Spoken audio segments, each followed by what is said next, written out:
अध्याय कलयुग के धर्म। श्री शुकदेव जी कहते हैं, परीक्षित, समय बड़ा बलवान है। ज्यों ज्यों घोर कलयुग आता जाएगा, त्यों त्यों उत्तरोत्तर धर्म, सत्य, पवित्रता, क्षमा, दया, आयु, बल और स्मरण शक्ति का लोप होता जाएगा। कलयुग में जिसके पास धन होगा उसी को लोग कुलीन, सदाचारी और सद्गुणी मानेंगे। जिसके हाथ में शक्ति होगी वही धर्म और न्याय की व्यवस्था अपने अनुकूल करा सकेगा। विवाह संबंध के लिए कुलशील, योग्यता आदि की परख निरख नहीं रहेगी। युवक युवती पारस्परिक रुचि से ही संबंध हो जाएगा। व्यवहार की निपुणता सच्चाई और ईमानदारी में नहीं रहेगी। जो जितना छल कपट कर सकेगा वह उतना भी व्यवहार कुशल माना जाएगा। स्त्री और पुरुष की श्रेष्ठता का आधार उनका शील संयम न होकर केवल रति कौशल ही रहेगा। ब्राह्मण की पहचान उसके गुण स्वभाव से नहीं, यज्ञोपवीत हुआ करेगी।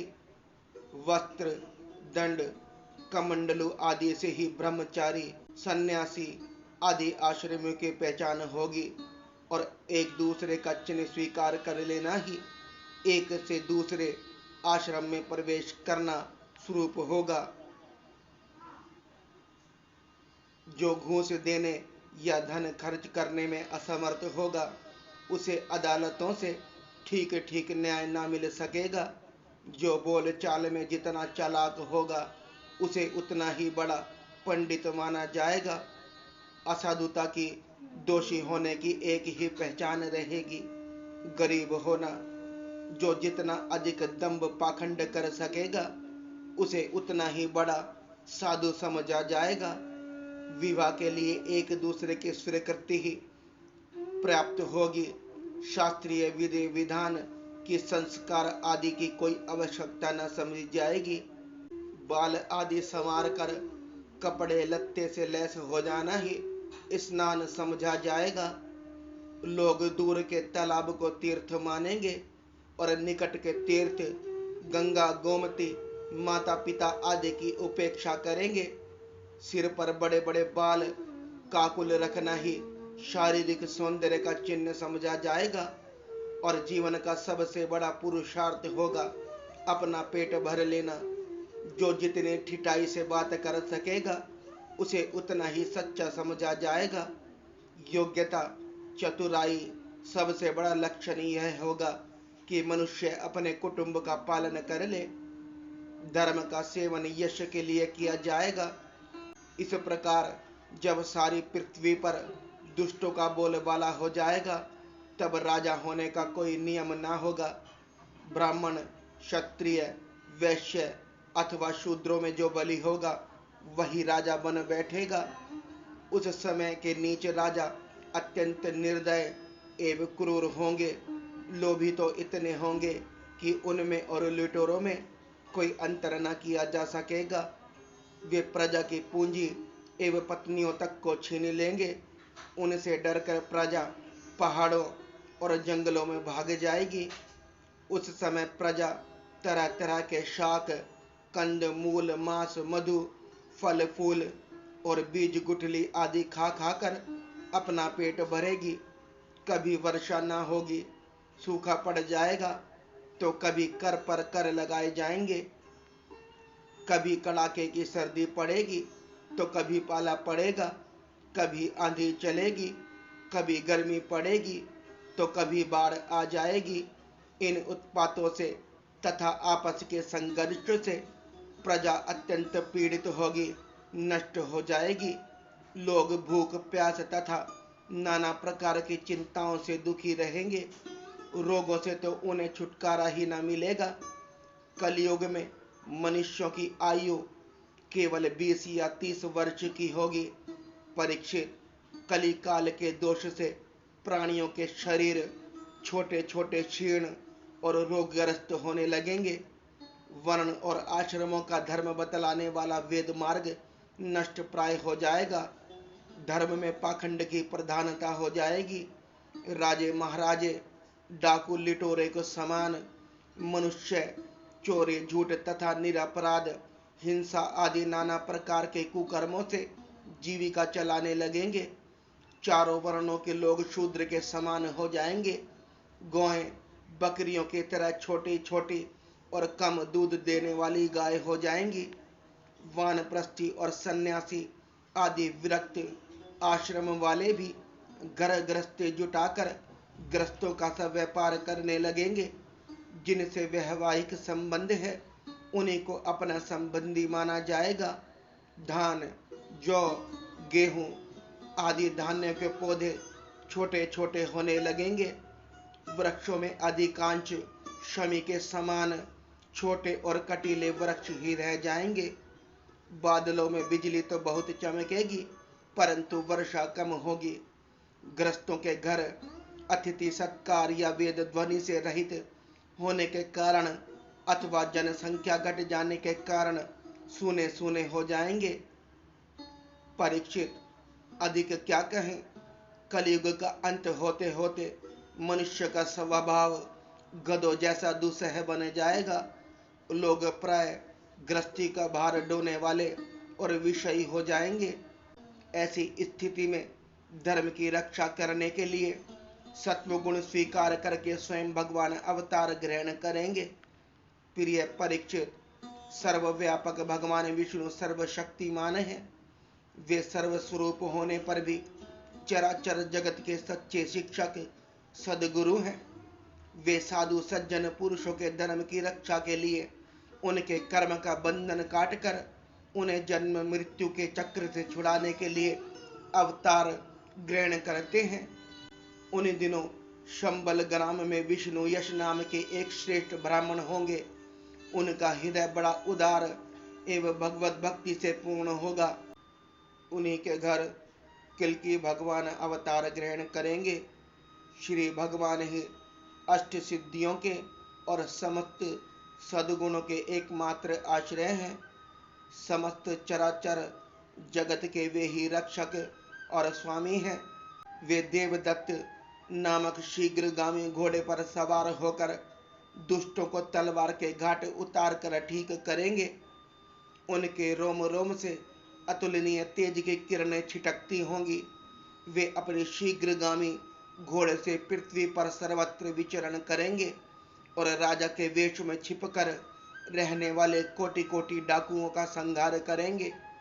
प्रिय परीक्षित, जब सब डाकुओं का संहार हो चुकेगा तब नगर की और देश की सारी प्रजा का हृदय पवित्रता से भर जाएगा, क्योंकि भगवान कल्कि के शरीर में लगे हुए अंगराग का स्पर्श पाकर अत्यंत पवित्र हुई वायु उनका स्पर्श करेगी और इस प्रकार वे भगवान के श्री विग्रह दिव्य गंध प्राप्त कर सकेंगे। उनके पवित्र हृदय में सत्व मूर्ति भगवान वासुदेव विराजमान होंगे और फिर उनकी संतान पहले की भांति उष्ट पुष्ट और बलवान होने लगेगी। प्रजा के नयन मनोहारी हरि ही धर्म के रक्षक और स्वामी हैं। वे ही जब भगवान कल्कि के रूप में अवतार ग्रहण करेंगे उसी समय सत्ययुग का प्रारंभ हो जाएगा और प्रजा की संतान परंपरा स्वयं ही सत्व गुण से युक्त हो जाएगी। जिस समय चंद्रमा, सूर्य और बृहस्पति एक ही समय एक ही साथ पुष्य नक्षत्र के प्रथम पल में प्रवेश करते हैं, एक राशि पर आते हैं, उसी समय सत्ययुग का प्रारंभ होता है। परीक्षित, चंद्रवंश और सूर्यवंश में जितने राजा हो गए हैं या होंगे उन सब का मैंने संक्षेप से वर्णन कर दिया। तुम्हारे जन्म से लेकर राजा नंद के अभिषेक तक 1115 वर्ष का समय लगेगा।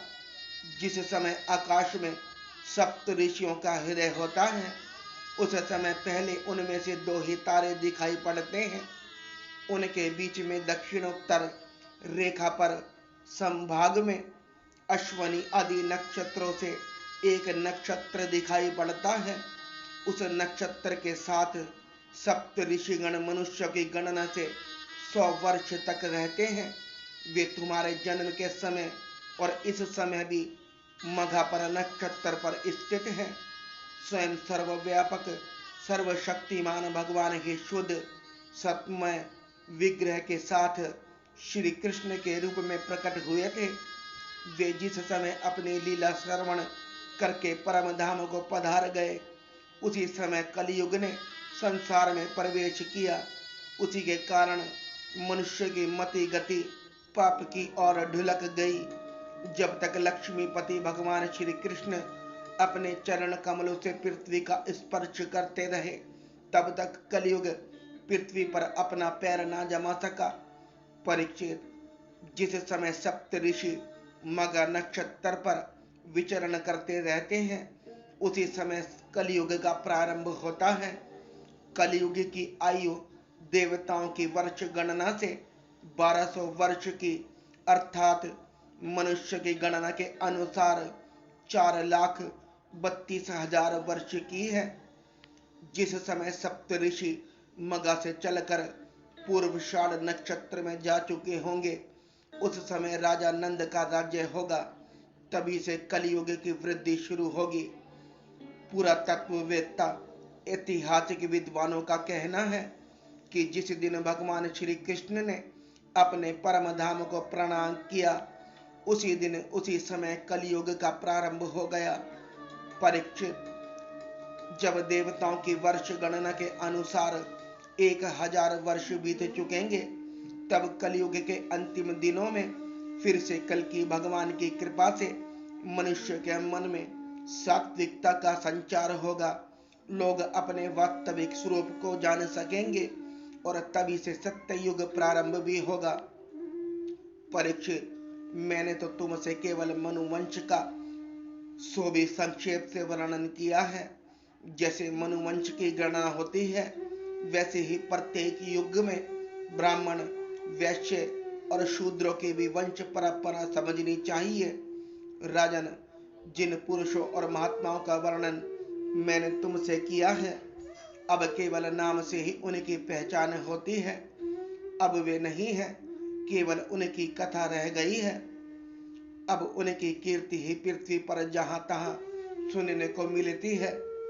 भीष्म पितामह के पिता राजा शंतनु के भाई देवापी और इक्ष्वाकु के मरु इस समय कलाप ग्राम में स्थित हैं। वे बहुत बड़े योग बल से युक्त हैं। कलयुग के अंत में कल की भगवान की आज्ञा से वे फिर यहाँ आएंगे और पहले की भांति ही वन आश्रम धर्म का विस्तार करेंगे। सत्ययुग, त्रेता, द्वापर और कलयुग, ये ही 4 युग हैं। ये पूर्वोक्त कर्म के अनुसार अपने अपने समय में पृथ्वी के प्राणियों पर अपना प्रभाव दिखाते रहते हैं। परीक्षित, मैंने तुमसे जिन राजाओं का वर्णन किया है, वे सब और उनके अतिरिक्त दूसरे राजा भी इस पृथ्वी को मेरी मेरी करते रहे, परंतु अंत में मरकर धूल में मिल गए। इस शरीर को भले ही कोई राजा कह ले, परंतु अंत में यह कीड़ा, विष्ठा अथवा राख के रूप में परिणित होगा, राख ही होकर रहेगा। इसी शरीर के या इसके संबंधियों के लिए जो किसी भी प्राणी को सताता है, वह ना तो अपना स्वार्थ जानता है और ना तो परमार्थ, क्योंकि प्राणियों को सताना तो नरक का द्वार है। वे लोग यही सोचा करते हैं कि मेरे दादा परदादा इस अखंड भूमंडल का शासन करते थे, अब यह मेरे अधीन किस प्रकार रहे और मेरे बाद मेरे बेटे पोते, मेरे वंशज किस प्रकार इसका उपभोग करेंगे। वे मूर्ख इस आग, पानी और मिट्टी के शरीर को अपना आपा मान बैठते हैं और बड़े अभिमान के साथ डींग हाँकते हैं कि यह पृथ्वी मेरी है। अंत में वे शरीर और पृथ्वी दोनों को छोड़कर स्वयं ही अदृश्य हो जाते हैं। प्रिय परीक्षित, जो जो नरपति बड़े उत्साह और बल पौरुष से इस पृथ्वी के उपभोग में लगे रहे, उन सबको काल ने अपने विकराल गाल में धर दबाया। अब केवल इतिहास में उनकी कहानी ही शेष रह गई है।